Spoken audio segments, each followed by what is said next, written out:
Alrighty, everybody. I'm basically filming again, trying to promote that Damage Inc. Kickstarter goodness. We're actually at 4% right now. Woohoo, indeed. And tonight, the person I'm talking to, I see her. I'm not sure how to rank her as far as the pains and ass of my life. But she is high up there. Pretty up there. But she is a pretty big pain in my butt in the comic book, and we'll tell you why here in just a second. Kira is my younger sister. She's a few years younger than me, about 5 years. And when my friends and I were creating Damage Inc. and role-playing, there wasn't a whole lot of room for her at our table. No, there's not. Right. However, she didn't care if there was room or not, and inserted herself many times. I'll let her tell you about that in a little bit.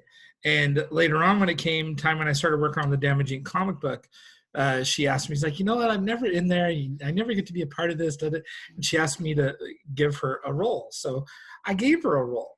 And the freaking character started writing its own stories. What did you expect to happen? It's me. Not this. And I had to rally for that character. I had to work to get into Damage Inc. So nobody else did. I had to be like, give me a character. Give me these powers. In the very first issue of Damage Inc., it's a 2-part story.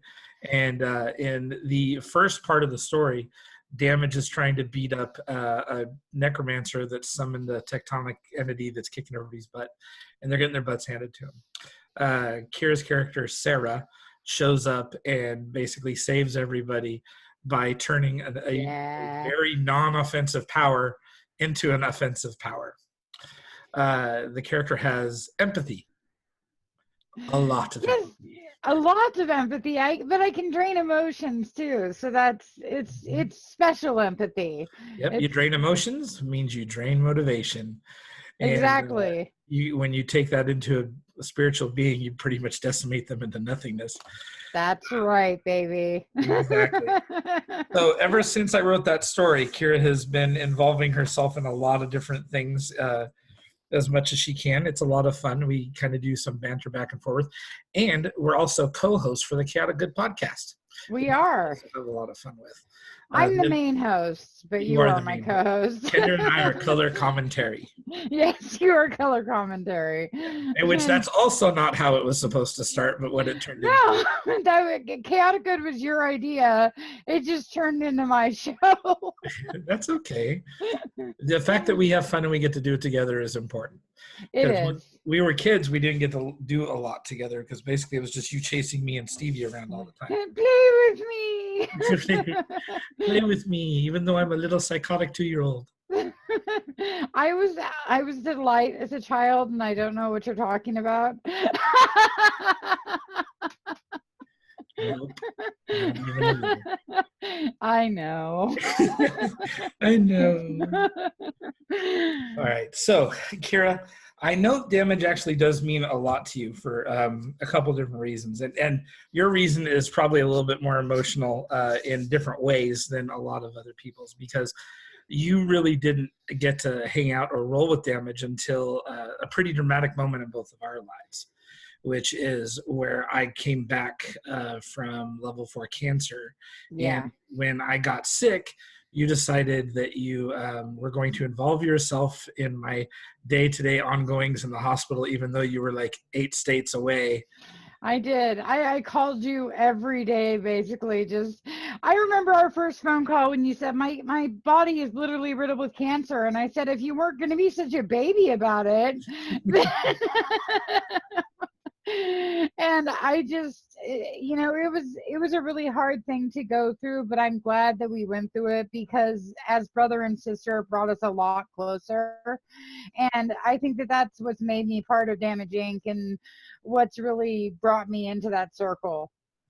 Yep, that part's true. In the stories, though, it was a little bit different. That just wasn't. I was supposed to tell the stories from Angry Brain's point of view and started doing that, and then all of a sudden it turned into Sarah's point of view. And as a matter of fact, in the issue that I'm trying to kickstart right now, Sarah completely takes over the storyline at a certain point. Yeah, she does. Which I didn't expect to happen. Whenever I'm writing those characters, I never start off with an idea exactly of them doing things like that. I start off with just a 3 event idea where I have a hook, a line, and a sinker, where I know where I want to start, I know an event in the middle, and then I know the ending. And when I start filling in the spaces, it kind of goes off of the characters' dialogue and how they treat each other, and kind of dominoes in the effect.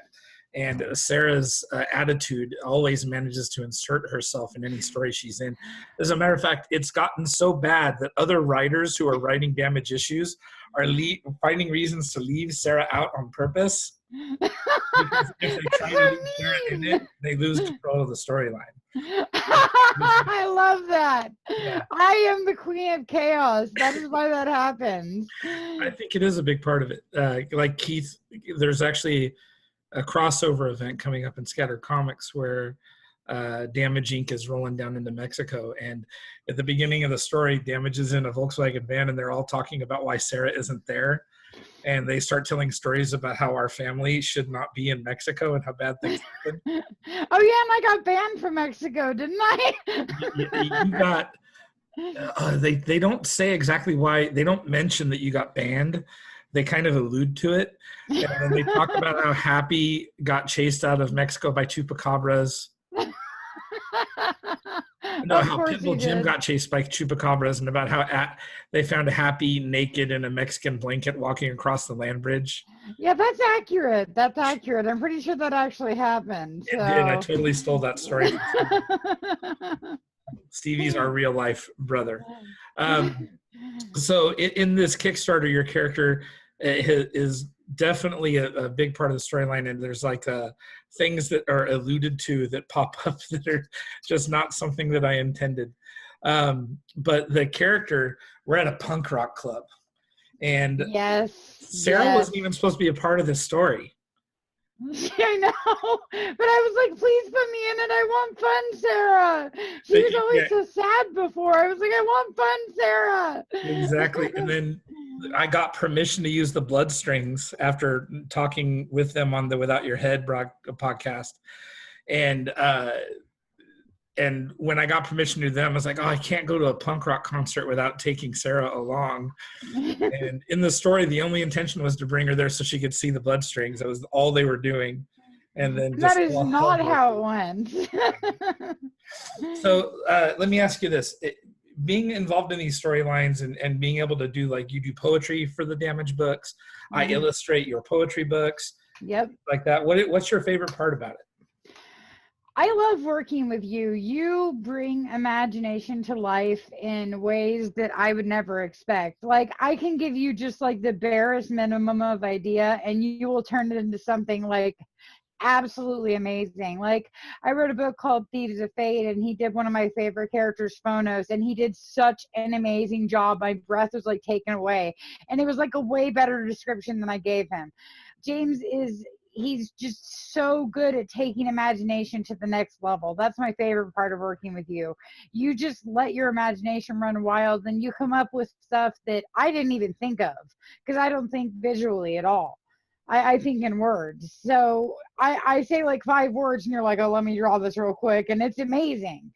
And I love that about you, that you can take those 5-10 words and make it into something that is just something beautiful. And I love working on the Damage Inc. and the Knot stuff with you, because it's something I get to be a part of that's a lot of fun, that's something that I really enjoy and something that I really believe in. So it's important to me in a lot of ways that I get to help with that, or banter back and forth with that, or any of that, because it is so important. It's been an important part of my life since you started this a long time ago. And it's always long time ago is when I was like 6. Yeah. Well, it always I've always loved your art, and I've always wanted to be a part of it, and wanted to be a part of that, and didn't quite know how, because I couldn't draw. And using a crossover of me being able to write and you being able to draw is just an amazing combination. And who better to work with than your brother? I don't know. Like, I've always wanted to either work with you and Stevie on a project, but I've always been afraid to as well. And I'm kind of gun shy on who I'm willing to work with nowadays. You think?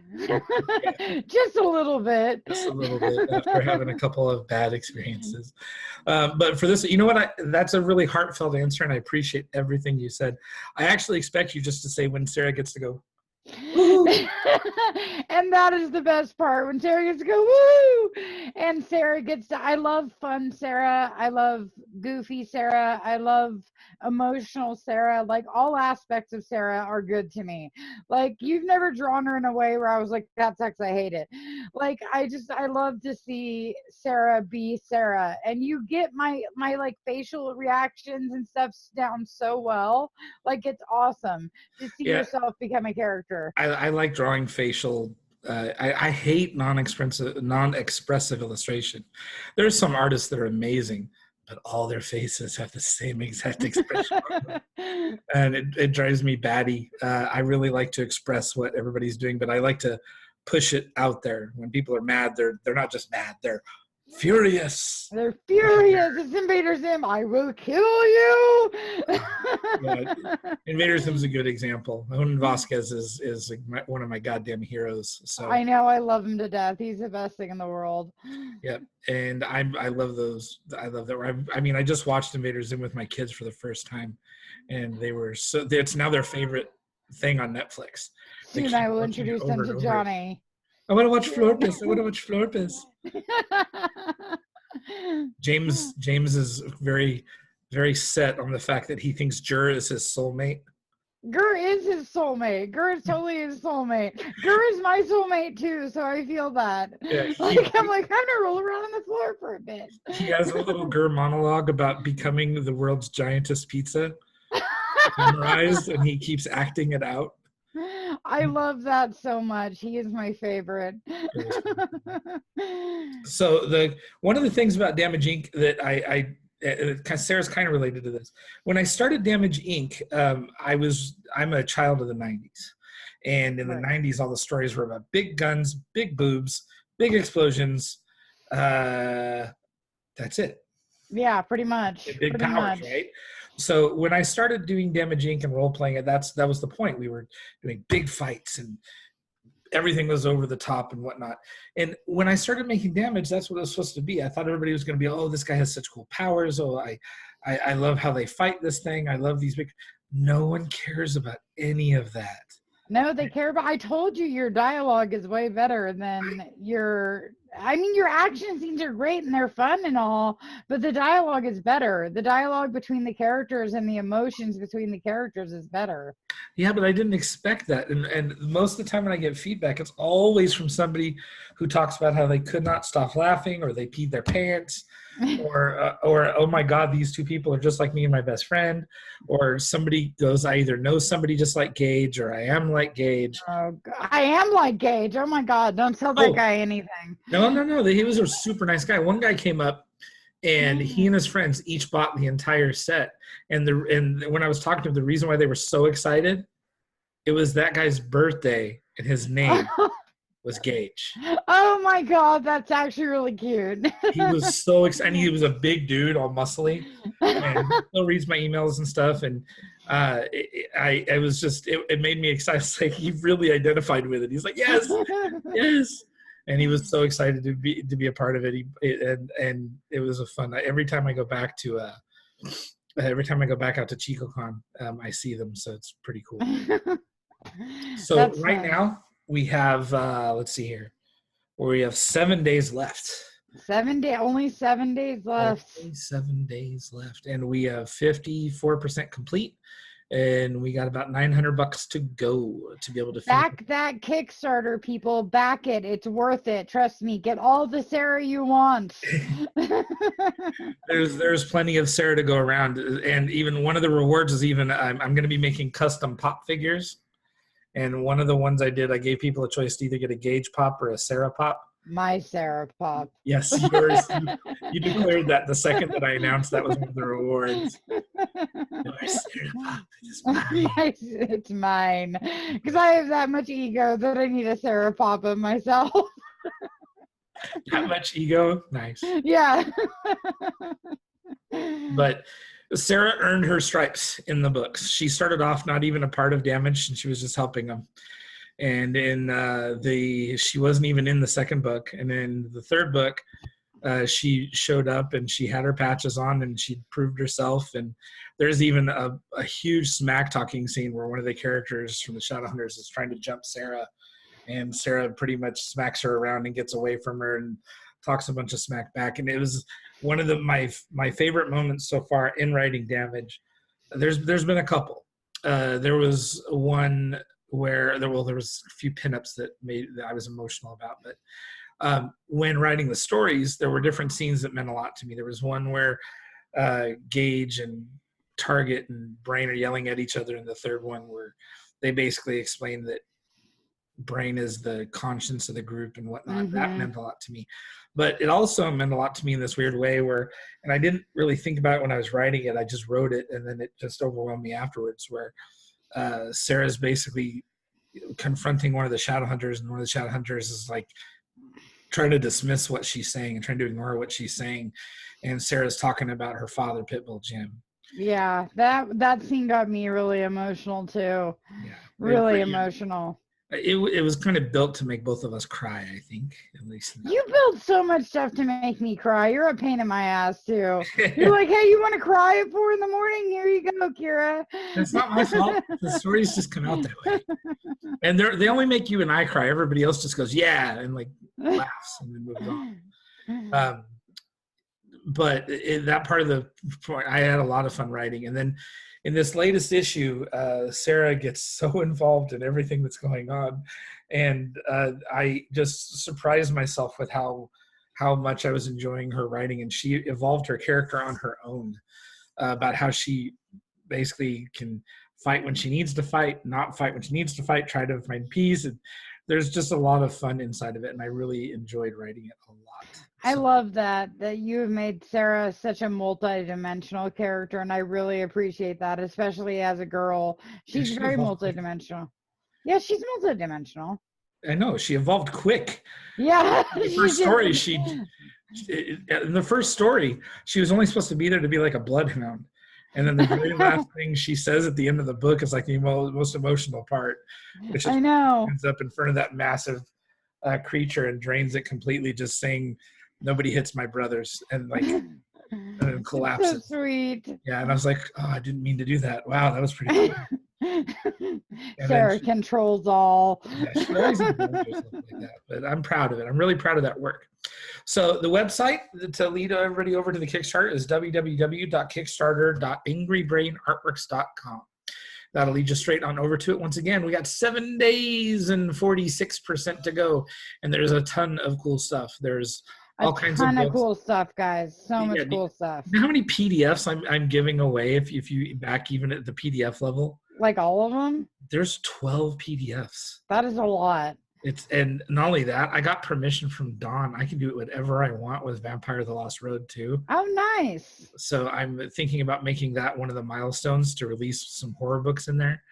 And then I got permission from a bunch of my friends that are from the Comic Song group. So that's where all those other great PDFs are from. I even got Russell Nolte's Ichabod is in there. Which is a big deal. Ichabod is actually about to become a TV series. Holy crap. Yep. Russell's done really well. He's been busting his ass over a lot of different stuff. Clay put stuff in there. It's a lot of fun. So I'm really grateful to anybody who backs. I thank you, everybody, for watching. And please go check out the website, find a reward you like, and share. Yes, and back to Kickstarter for Sarah. Woo! Woo! All right, thanks, everybody. Good night. Thank you.